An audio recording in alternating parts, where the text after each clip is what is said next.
안녕하십니까. 신인규 군사TV 디펜스 브리핑입니다. 자, 오늘도 아주 중요한 군사 무기 관련 소식 전해드리겠습니다.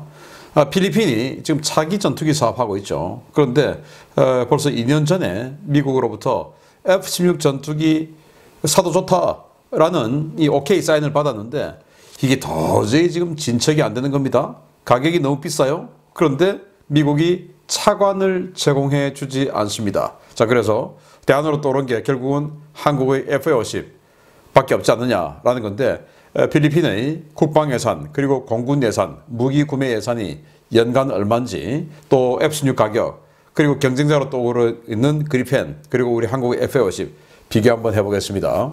그리고 우크라이나 전쟁에서 정말 놀라운 통계가 나왔습니다.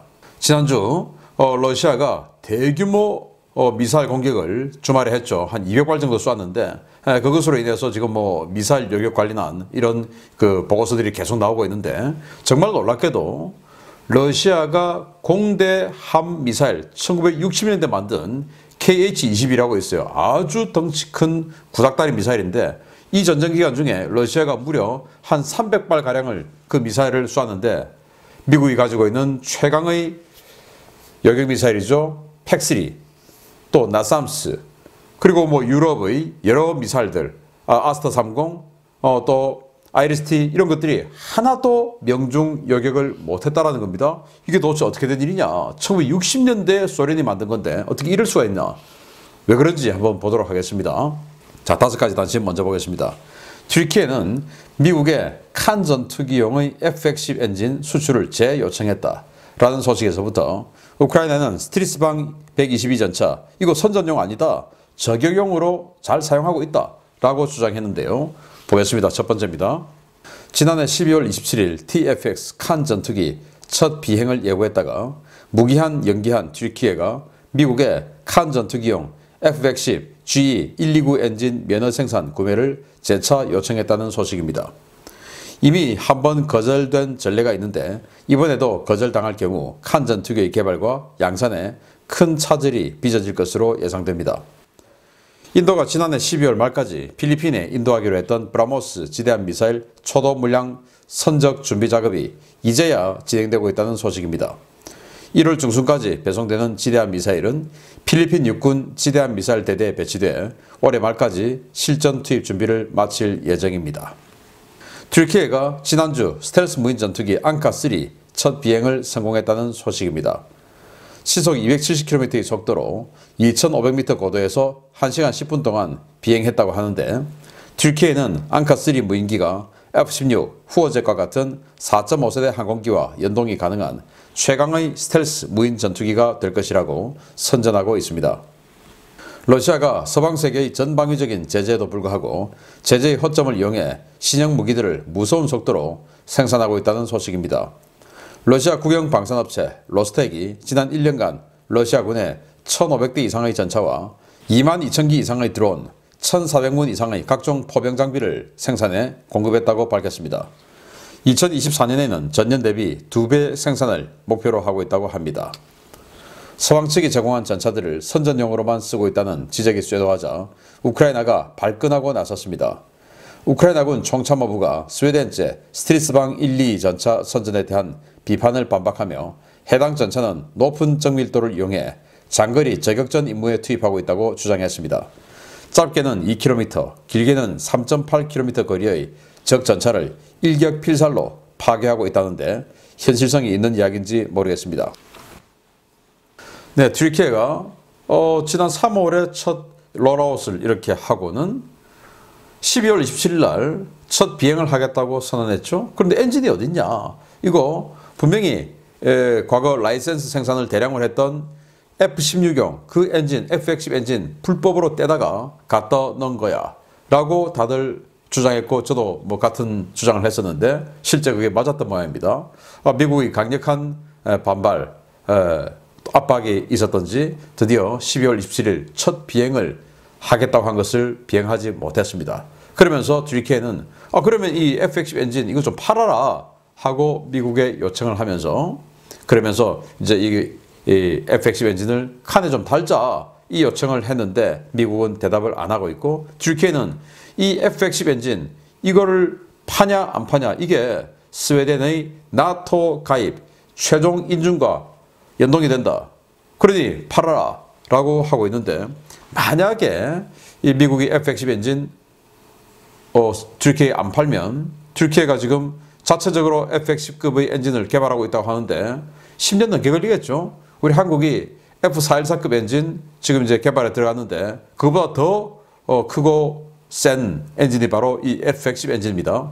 이 F-110 엔진은 F-16에 한 발 들어가고 F-15에 두 발 들어간 엔진이고 F414 엔진은 그리펜, NG, 테다스 그리고 슈퍼호넷에 두 발 뭐 이런 식이거든요. 그래서 체급이 조금 차이 나죠. 그 센 걸 지금 만들겠다라고 하는데 10년 넘게 걸리겠죠. 그래서 알타이 전차 우리 한국으로부터 K2전차 기술을 받아가서 만들었는데 여기에 파워팩, 엔진과 트랜스미션 없어서 10년 넘게 표류하고 있던 그 알타이 전차 꼴이 나는 거 아닌가라는 생각이 드네요. 필리핀이 초음속 지대 함 미사일인 인도제 브라모스 미사일 구매했는데 드디어 이제 들어갑니다. 사거리 290km 그리고 속도는 마하 2.5 이상. 이걸 이제 필리핀 해안에 쭉 배치를 하면 이 남중국해에서 완전 만행을 부리고 있는 중국이 조금 껄끄럽겠죠. 빨리 그 전력을 완성하기를 바랍니다. 튀르키예는 그 칸 전투기의 비행 대신 이 앙카3 이 첫 비행을 했습니다. 그래서 생긴 게 뭐 가오리처럼 생겼고 이래서 튀르키예 주장은 스텔스다. 그리고 내부 무장창이 있고 그 내부 무장창에 공대공, 공대지, 공대함 등등 다 사용할 수 있다. 완전 멀티롤 전투기죠. 그러면서 이게 여러 가지 4.5세대 전투기 이상급하고 협동 전투할 수 있는 최강의 스텔스 무인 전투기다 라고 주장하고 있는데 튀르키예의 전례를 봤을 때 그다지 신뢰는 가지 않습니다. 러시아 국영 방산업체 로스텍이죠. 로스텍이 지난해 전차를 무려 1,500대 생산해서 군에 줬다. 드론 22,000대 생산했다. 포병 1,400문 생산했다. 뭐 이렇게 이야기하는데 전세는 그만큼 안 나왔죠. 지난 가을만 하더라도 T-54, T-55 전차 뭐 이런 거 지금 가지고 허덕허덕 하던 러시아가 최근에 북한하고 손잡고 요즘 형편 나아졌죠. 그래서 이 주장도 뻥에 가까울 것이다 라고 예상이 되는데 그럼에도 불구하고 지금 이 생산, 부품 공급 이 상황이 훨씬 호전되었다라는 것은 사실이기 때문에 이 정도까지는 아니라 하더라도 러시아가 충분히 우크라이나군을 압박할 수 있는 수량의 최신 전차, 최신 무기들을 이제 전선에 공급하게 되었다라는 건 사실인 것 같습니다. 정말 우려스럽습니다. 저희 디펜스 브리핑에서도 이거 한번 했었죠. 스트리스방 레오파르트 2A5 버전의 전차인데 이걸 스웨덴이 독자적으로 좀 업그레이드 좀 하고 한 게 바로 이 스트리스방 1, 2인데 이걸 12대를 줬어요. 그런데 전선에 한 분도 보이지 않고 한 대도 보이지 않고 계속 이렇게 멋지게 간지나는 이런 이 영상만 사진만 공개를 하고 있어요. 그래서 선전용이냐 뭐하냐 무슨 CF 화보 찍냐 이제 이렇게 비난이 나오니 아니 우리 이거 선전용으로만 사용하는 거 아니고 장거리 적용용으로 사용하는 거예요. 워낙 사통장치 좋고 해서 아니 무슨 뭐 레오파르트 A6급도 아니고 A5급인데 무슨 사통장치가 그렇게 좋아요. 그래서 2km에서 3.8km에서 적전차를 일격에 저격하는 그래서 파괴시키는 이런 역할을 하고 있어 라고 하는데 그 적전차가 T-55인지 뭐 T-72만 돼도 3.8km에서 맞으면 깨지겠습니까? 아무튼 이렇게 궁색한 변명을 하고 있는 우크라이나인데 빨리 정말 건곤일척의 승부 일격에 한번 몰아치는 우크라이나가 되기를 기대합니다. 자, 중요 소식 첫 번째입니다. F-16V 전투기 도입을 간절히 희망하고 있는 필리핀이 지난해 말부터 미국과 F-16 전투기 도입 협상을 진행 중이지만 잘 안 풀리고 있다는 소식입니다. 단 12대만 구매해도 필리핀 국방 예산의 절반을 써야 할 정도로 비싸고 납기도 장담할 수 없는데 미국이 차관 제공에 부정적이라는 소식도 나오고 있습니다. 필리핀이 다른 쪽으로 눈을 돌리고 있다는 소식입니다. 필리핀은 미국과 F-16 도입을 위한 협상을 진행 중이지만 필리핀이 감당하기에 너무도 높은 비용 때문에 다른 대안이 진지하게 검토되고 있다고 복수의 정부 관계자들을 인용해 필리핀 매체들이 12월 31일 보도했습니다. 필리핀은 지난 2021년 미국에 F-16V 구매 의향서를 제출하고 단좌형 열대, 복좌형 2대, 각종 군수지원과 사이드와인더 블락2 미사일 24발, 하푼 블락2 미사일 12발 등을 패키지 형태로 구입할 수 있다는 수출 승인 통보를 받았습니다. 미국이 통보한 거래가액은 24억 3천만 달러, 한화 3조 1,565억 원 수준인데요. 미국 무기 실제 판매 가격은 통보 가격의 50에서 70% 선에서 형성된다는 점을 감안해도 전투기 12대에 12에서 16억 달러라는 가격은 필리핀이 감당하기 어려운 수준이라는 지적이 나오고 있습니다. 필리핀의 올해 국방 예산은 2,330억 페소, 한화 약 5조 4,600억 원 수준인데요. 이 중 공군에 할당된 447억 페소, 약 1조 원 가운데 무기 구매 예산은 연간 최대 200억 페소, 한화 약 4,700억 원에 불과해 F-16을 구매하려면 향후 최소 4년 동안 모든 무기 구매 예산을 전투기 구입에만 투입해야 합니다. 이 때문에 필리핀은 스웨덴 측과 접촉해 자스-39 그리펜 전투기를 중고로 구매하는 방안도 논의 중인데요. 중고 그리펜 전투기는 기계식 레이더가 탑재되어 있어 성능이 떨어지고 후속 군수 지원도 어려워 공군에서 반대하는 목소리를 내고 있는 것으로 전해졌습니다. 이렇게 되면 필리핀이 구매 가능한 4.5세대 전투기는 사실상 한국의 FA-50 블락 20 한 종류로 좁혀지게 되는데요. 필리핀, 말레이시아가 풀옵션의 FA-50 블락 20을 5,100만 달러에 사갔다는 사실을 되새겨보기 바랍니다. 네, F-16V A사 레이더 장착한 지금 뭐 최신 버전이죠. 우리 한국의 KF-16을 이 V급으로 업그레이드를 했죠. 하고 있는 중이고, 그걸 사고 싶다라고 2021년에 제안을 했고 미 의회에서 승인했습니다. 그런데 지금 이 승인 내용 보면 완전 깡통이죠. 여기에 암람 중거리 공대공 미사일 들어가는데 암람 미사일 비싸니까 그것도 안 해. 그래서 단거리 열추적 미사일인 사이드와인더 12대 전투기 구매하면서 사이드와인더 달랑 24발. 그러면 전투기 한 대당 이렇게 양쪽 끝단에 장착하고 끝. 이제 더 이상 무장 없어. 그리고 절대 발사 실험도 안 해. 왜? 재고가 없으니까. 그리고 12대 구매하는데 하푼 미사일, 대한미사일이죠. 요거는 12발. 전투기 한 대당 딱 한 발씩. 자, 그렇게 해서 한 발 쏘고 나면 그 다음은 없어. 요렇게만 구매하는데 지금 우리 돈으로 12대 1조 5천억 원에서 2조 원 정도 예상이 됩니다. 이 원래 미국이 부르는 가격하고 실제 협상 가격 조금 차이가 있어서 그래요. 그러면 대당 1,000억 원에서 1,500원 정도 되죠. 그런 엄청난 비용인데 이거 지금 필리핀이 구매할 수 있냐? 없죠.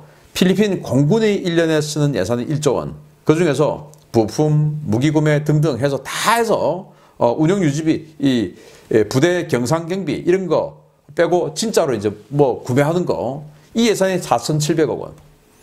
그런데 이거 2조 원 주고 전투기 12대 구매하면 공군은 하다못해 탄약이라도 한 발 구매 못하고 4년 동안 그거 다 그냥 거기 투자를 해야 될 정도의 큰 돈인 거죠. 그래서 스웨덴이 야 그러지 말고 우리 거 이거 중고 그리펜 사라. 앞에 태국 잘 쓰고 있지 않느냐 이렇게 지금 꼬드기고 있는데 이건 이제 또 기계식 레이더 아닙니까? 80에서 한 100km 정도밖에 탐지가 안 되는 기계식 레이더. 거기다가 또 도태 장비이기 때문에 나중에 후속 군수전 어렵겠죠? 그래서 이거 안 돼! 라고 공군은 주장하고 있고 그럼 뭐합니까? 이거 해야 되죠. 이거 FA-50 블락 20 A사 레이더 장착된 말레이시아가 산 거 그거 하면 됩니다. 이거 하면 넉넉하게 예산 집행하고 지금 기존에 있는 FA-50 초창기형 그거 업그레이드도 할 수 있어요. 필리핀이 현명한 선택을 하기를 바랍니다. 두 번째, 정말 우려스러운 소식입니다. 지난해 연말 우크라이나 전역을 강타했던 러시아의 대규모 공습에 대한 분석 결과들이 곳곳에서 나오면서 미국이 발칵 뒤집어졌습니다. 킨자알이나 이스칸데르와 같은 극초음속 무기도 요격했던 서방제 방공 시스템들이 초음속 대한미사일에 대해서는 맥을 못 추고 있다는 소식입니다.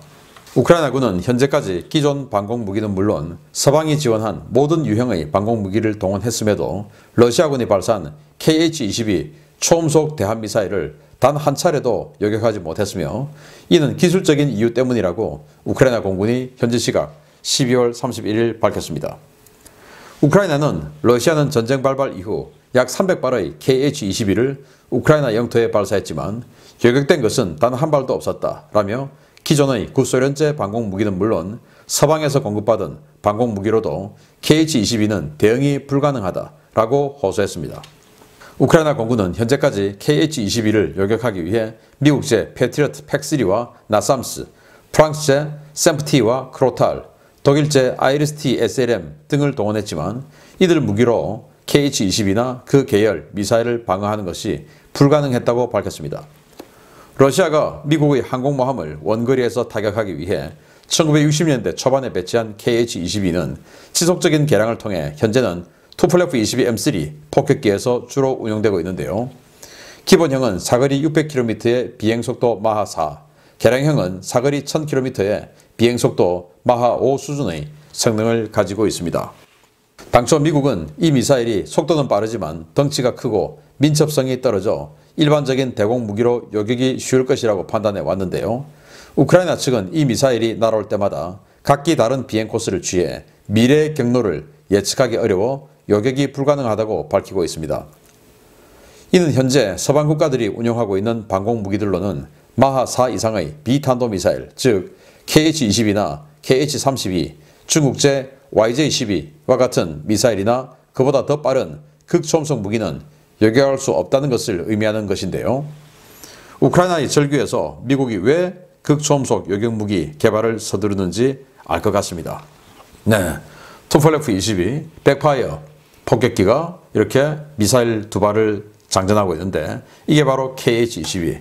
1960년대 소련이 미 항모를 원거리에서 타격하기 위해서 개발한 아주 속도 빠르고 둔중한 덩치 큰 이런 공대함 미사일이에요.